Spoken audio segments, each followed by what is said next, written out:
नमस्कार दोस्तों, हर हर महादेव। कैसे हैं आप? आई होप आप सब बहुत अच्छे होंगे। तो दोस्तों, जैसा कि आप सब जानते ही हैं कि 8 मई दिन बुधवार को वैशाख माह की अमावस्या तिथि है और वैशाख महीने में पड़ने वाली जो अमावस्या होती है उसका बहुत ही बड़ा और विशेष महत्व होता है। इसलिए दोस्तों, आप लोगों को इस वैशाख के महीने की अमावस्या तिथि को अपने हाथ से बिल्कुल भी नहीं जाने देना चाहिए, क्योंकि वैशाख महीने की अमावस्या साल में सिर्फ और सिर्फ एक ही बार आती है और इस बार आने वाली अमावस्या पर आप लोगों को एक दीपक वाला उपाय जरूर करना चाहिए, क्योंकि इस अमावस्या को एक दीपक वाले उपाय को करने से आपके जीवन में जो भी दुख है, जो भी दर्द है, जो भी परेशानी है, वो अपने आप ही दूर हो जाती है। अगर इस उपाय को घर में से कोई एक सदस्य भी कर लेता है तो उसके घर से सारे दुख, सारी समस्याएं अपने आप ही दूर हो जाती हैं, क्योंकि इतने विशेष दिन पर आप ये एक दीपक वाला उपाय कर रहे हैं। दोस्तों, वैशाख माह में पड़ने वाली अमावस्या तिथि को वैशाखी अमावस्या भी कहते हैं और इसका बहुत बड़ा महत्व होता है। इस दिन भगवान को बहुत ही आसानी से हम प्रसन्न कर सकते हैं और उनसे हम अपनी सभी मनोकामना को पूर्ण करवा सकते हैं। तो आज की इस वीडियो में हम आपको बताएंगे एक दीपक वाला उपाय आपको करना कैसे है, किसको करना है, कब करना है और किस तरह से करना है। ये सारी जानकारी आपको देने वाले हैं, तो पूरी जानकारी पाने के लिए आप लोग बने रहिए मेरे साथ इस वीडियो के अंत तक। तो आइए दोस्तों, वीडियो शुरू करते हैं। तो सबसे पहली बात है कि एक दीपक वाला उपाय हम सिर्फ और सिर्फ वैशाख महीने की अमावस्या तिथि के दिन ही करेंगे। तो चलिए सबसे पहले हम जान लेते हैं कि इस उपाय को करना किसको है। तो देखिए, घर में जो बड़ी माताएं बहनें होती हैं, उन माताओं बहनों में से जो सबसे बड़ी माता बहनें हैं वो इस उपाय को कर सकती हैं। अब बात आती है कि इस एक दीपक वाले उपाय को आपको किस समय करना है। तो देखिए, इस उपाय को करने का केवल एक ही समय है और वो है प्रदोष काल का समय। आप इस उपाय को शाम के 6 बजे से लेकर के शाम के 7 बजे या शाम के 8 बजे के बीच में कभी भी यदि करेंगे तो आपको इस उपाय को करने का पूर्ण फल जरूर मिलेगा। अब बात आती है कि इस उपाय को आपको करना कहाँ पर है। तो देखिए, ये वाला उपाय आपको अपने घर पर बिल्कुल नहीं करना है, इसके लिए आपको कहीं बाहर जाना पड़ेगा। अब बाहर आपको कहाँ जाना पड़ेगा इस उपाय को करने के लिए, तो आगे हम वीडियो में आपको बताएंगे। तो चलिए दोस्तों, अब हम जानते हैं कि इस वैशाख के महीने की अमावस्या तिथि को आपको इस एक दीपक वाले उपाय को करना कैसे है। तो देखिए, जैसा कि आप लोग जानते ही होंगे कि एक दीपक की बात चल रही है। इस उपाय को करने के लिए तो हमें सबसे पहले एक दीपक तैयार करना होगा। तो देखिए, जो दीपक होगा वो मिट्टी का होगा। अगर आपके घर में कोई पुराना दीपक भी है तो आप उसे धो करके दोबारा इस्तेमाल कर सकते हैं इस उपाय को करने के लिए। और यदि आपके पास नया दीपक है तो बहुत अच्छा है।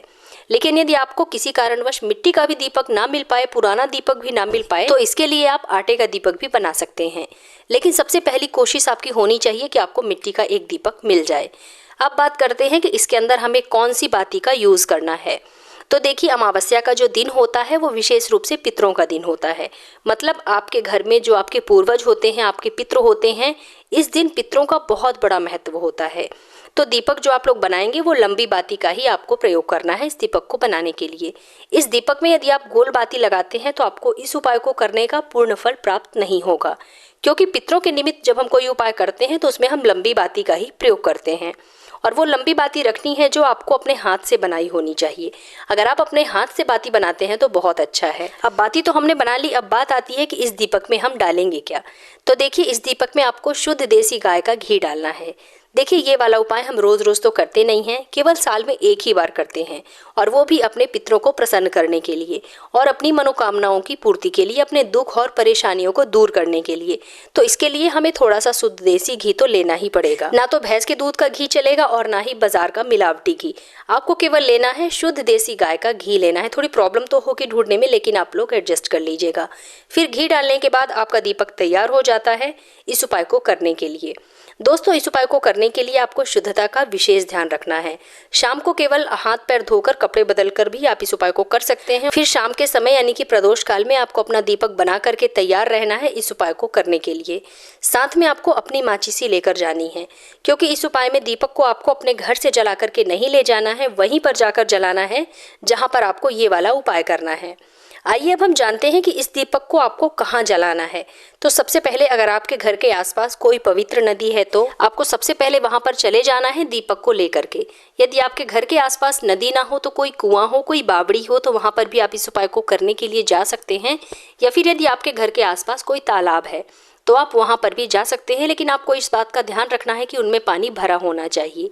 आपको इन 3 जगहों पर जाने की बिल्कुल ज़रूरत नहीं है, आपको केवल एक ही जगह पर जाकर इस उपाय को करना है। तो सबसे पहले आपको वहां पर जाकर के साफ सुथरी जगह ढूंढ करके बैठ जाना है और बैठने के बाद सबसे पहले आपको अपने दीपक को रख देना है और दक्षिण दिशा देखनी है। देखिए, ये जो दीपक है वो हम अपने पितरों को प्रसन्न करने के लिए लगा रहे हैं, हमारे जीवन से दुखों और समस्याओं को दूर करने के लिए ये उपाय कर रहे हैं। तो जहाँ पर भी आप बैठे हों, नदी, तालाब, कुआं, बावड़ी, जहाँ पर भी आप बैठे हों, वहां पर आपको दक्षिण दिशा देख लेनी है। फिर अपनी माचिस से अपने इस दीपक को आपको जला लेना है। फिर दक्षिण दिशा की ओर इस बाती का मुख करके अपने पितरों का नाम का स्मरण करते हुए, भोले बाबा के नाम का स्मरण करते हुए इस दीपक को आपको रख देना है। घाट पर ही रखना है, जल में प्रवाहित नहीं करना है। नदी के घाट पर, कुआं, तालाब, बावड़ी के साइड में आपको दक्षिण दिशा की ओर बाती का मुख करके इस दीपक को आपको जला देना है। फिर अपने पितरों, अपने पूर्वजों का स्मरण करते हुए, भगवान भोलेनाथ का स्मरण करते हुए इस दीपक को आपको वहां पर रख देना है। दीपक रखने के बाद हाथ जोड़ करके अपने पितरों से आपको प्रार्थना करनी है। अगर जाने अनजाने आपसे कोई गलती हो गई हो, अगर हमारे पितर हमसे नाराज हो गए हो, तो हमें उसके लिए माफ करें और हमारे घर में कभी भी कोई दुख और कोई परेशानी, कोई संकट ना आए। अपना आशीर्वाद हमारे ऊपर सदैव बनाए रखें। ऐसे ही आपको अपने पितरों से प्रार्थना करनी है और भगवान शिव जी से भी प्रार्थना करनी है। फिर एक दीपक वाला उपाय करके आपको अपने घर वापस आ जाना है और आपका ये एक दीपक वाला उपाय वैशाख के महीने की अमावस्या के दिन पूरा हो जाता है। अब कुछ लोगों के मन में ये प्रश्न होगा कि हमारे घर के आसपास ना तो नदी है, ना तालाब है, ना कुआं है और ना ही कोई बावड़ी है, तो इस उपाय को हमें कैसे करना है, हम कहाँ पर जाकर इस उपाय को कर सकते हैं। तो देखिए, आप इस उपाय को बेलपत्री के पेड़ के नीचे, पीपल के पेड़ के नीचे, आंवला के पेड़ के नीचे या फिर शमी के पेड़ के नीचे जाकर भी आप लोग इस उपाय को कर सकते हैं। आप लोग देख लीजिएगा कि आपके घर के आसपास कौन सा पेड़ है, आप इन तीनों में से उसी पेड़ के नीचे जाकर के इस उपाय को कर सकते हैं, इसमें कोई दिक्कत नहीं है। तो दोस्तों, उम्मीद करती हूँ कि आप लोगों को मेरे द्वारा बताया गया उपाय अच्छी तरह से समझ में आ गया होगा। अगर उपाय को समझने में कोई दिक्कत हो तो आप मुझसे कमेंट बॉक्स में पूछ सकते हैं। तो उम्मीद करती हूँ कि आप लोगों को मेरा आज का वीडियो ज़रूर पसंद आया होगा। तो मिलते हैं अपने नेक्स्ट वीडियो में, तब तक के लिए हर हर महादेव।